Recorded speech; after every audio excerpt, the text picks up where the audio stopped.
I was dreaming of bigger things and wanna leave my old life behind. Thunder. You're listening to the Create What You Speak podcast. My intention is to change the lives of 1 million women, one podcast at a time.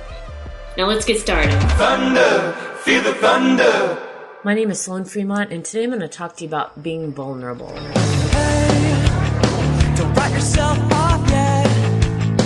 It's only in your head you feel left out or looked down on. Just try your best. Try everything you can. And don't you worry what they tell themselves when you're away. Happy CMA Fest Week, Nashville. And if you don't live in Nashville, that probably means nothing to you. But as I mentioned on last week's show, this week kicks off the big CMA Fest here where everything is music, music, music, even more than usual. So there's free concerts, CMT Awards are Wednesday, all the stars are out, all the ones that you know, and they're out and about, and it's just a really fun week here.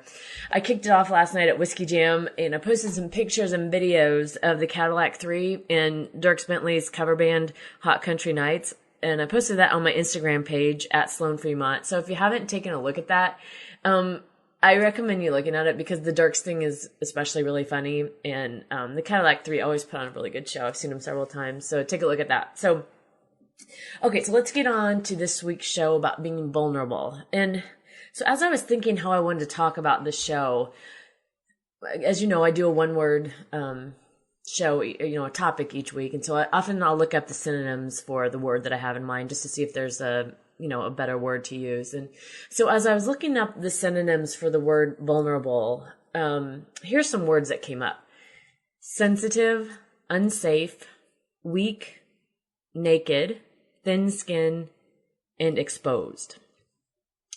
And as I was looking at those, I was like, if I didn't know better, by the looks of these synonyms, being vulnerable sounds like a bad thing or something I don't want to be. And for many years, I can tell you I did everything I could not to show that side of myself to anyone, not to be vulnerable at all.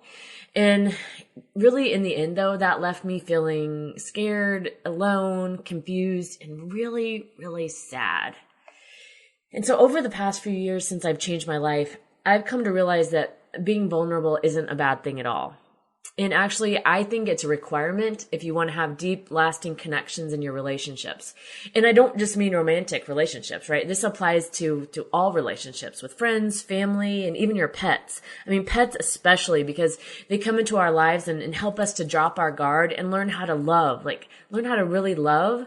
And there's so much vulnerability there. And if you've ever lost a pet, for sure, you know about that. And so that's what we're going to dig into this week. And as always, take what resonates with you and leave the rest. So I got the idea for this show actually last night when I was at Whiskey Jam. And it's always interesting to me how these show topics come up because often I go into the week and I have no idea what I'm going to talk about. I may have sometimes I jot down notes and have a list of things, but usually I come into a week and I don't know. I'm just going to see what comes up or what's on my mind. And that definitely happened. This one was surprising to me where this happened. So I'll tell you the story. So I was waiting in line last night for the bathroom, and for some unknown reason, for a larger bar like this place only has 4 stalls for the women's bathroom and 2 sinks. And so it was crowded and, as women's bathrooms get. And I was waiting for the sink and I was annoyed because all these people were standing there, congregating, and the outdoor people were confused and they thought they should come in and they were trying to cut in line because the line was really long. And so everybody was just eh. And so I finally get my turn at the sink and I noticed this girl, she's just standing there in the mirror and staring in the mirror. And she looked really sad. And so I looked at her and I was like, "Are you okay?" And she looked at me, she said, "Am I ugly?" And I was like, "What? No." She's like, "Do I look ugly?" And I'm like, "No, you're not ugly at all." And she's in tears, right? She's staring at herself in the mirror, who knows what's going on in her mind, but it probably wasn't good things. And so she keeps asking me, she's like, "Am I ugly?" And I'm like, "No, why would you think that?" And she's like, "Well, I sing country music and I don't want to be ugly." And I was like, oh my God, my heart is breaking for this girl. I mean, like how many of us have stared in the mirror and asked the same question at some point in our lives, right? Like how many of us have thought these terrible thoughts about ourselves and made ourselves cry by our own terrible thoughts. And this girl is doing this right now, like in this moment. And I wanted to hug her so badly. And she was like, will you walk out with me? And I was like, of course. Yes. So as soon as we walked out, and then somehow she blended in the crowd and never saw her again.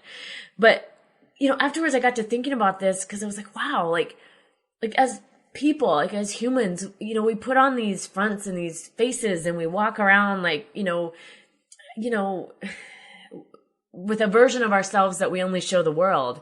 But really underneath, we're all really like fragile and vulnerable individuals, and we all face the same things. And seeing another's vulnerability like that, it really helped me see things with different eyes, right? It brought something to my attention that I was like, wow, like, yeah, like her vulnerability in that moment. And I mean, yes, obviously there's probably some drinks involved, but really, I mean, it reminded me of that quote that it's something along the lines of about being kind to everyone because you never know what someone might be going through. And at that moment, like that's exactly what that reminded me of with this girl.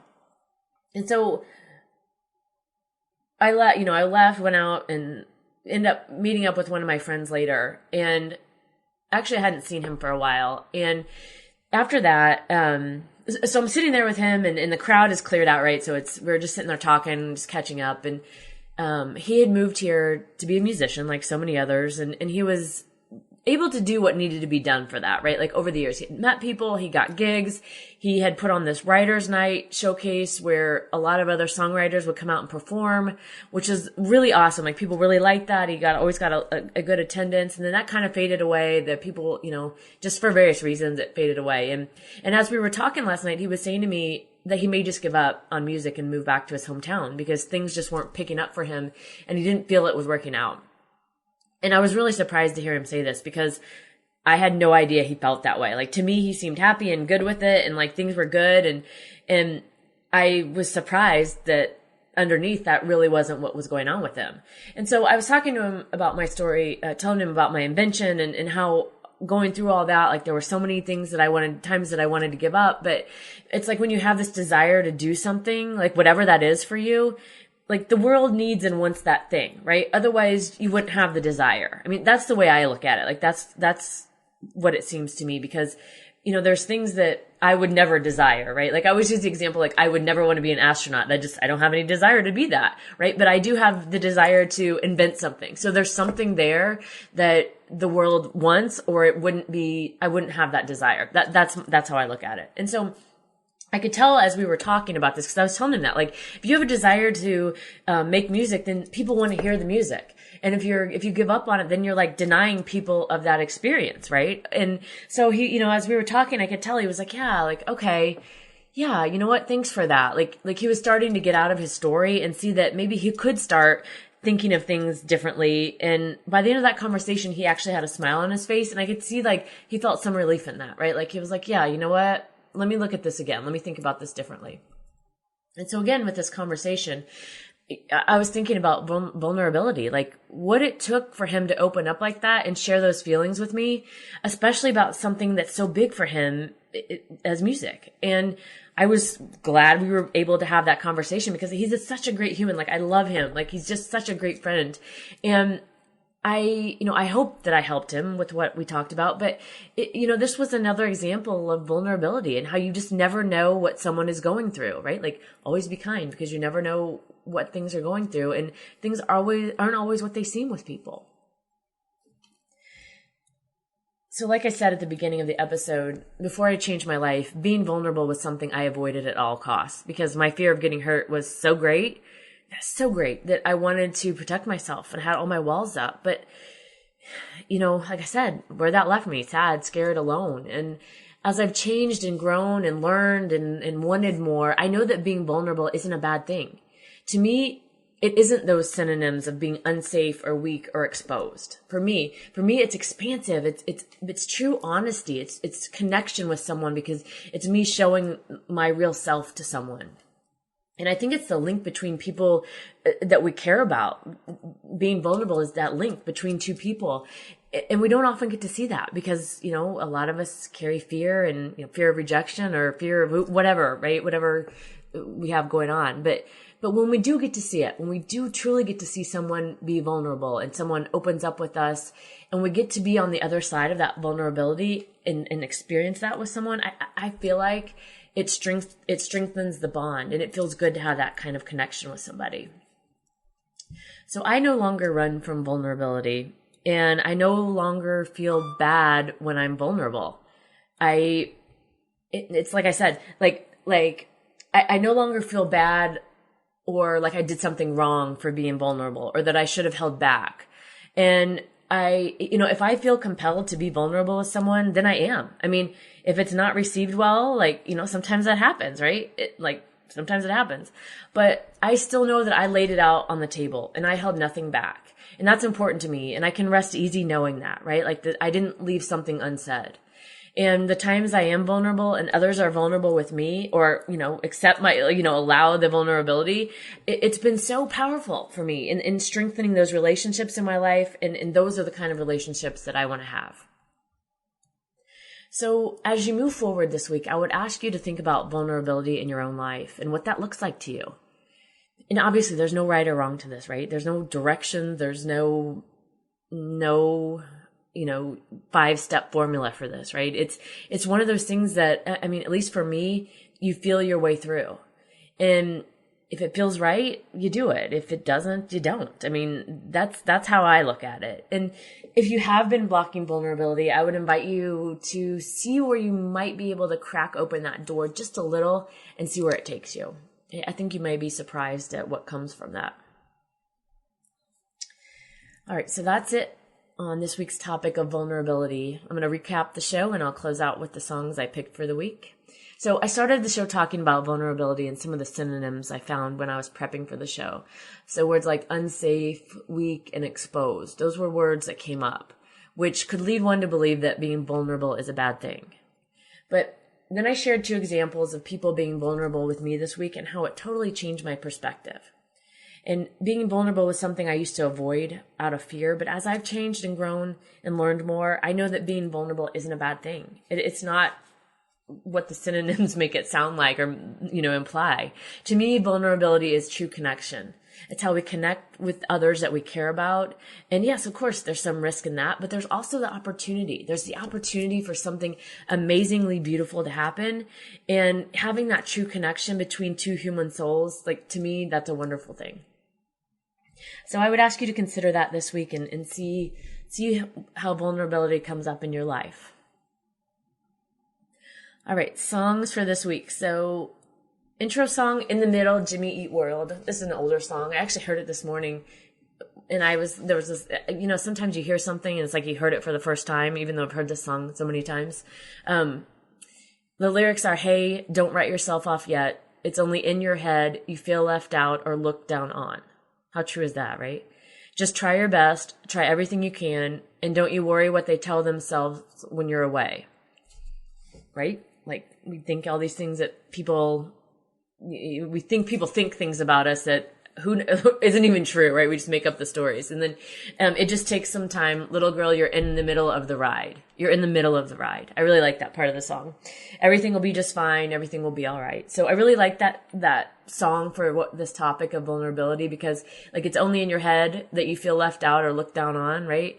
And then like that girl was doing in the mirror, right? Feeling like that she was ugly. And then, it just takes some time. You're in the middle of the ride. Everything will be just fine.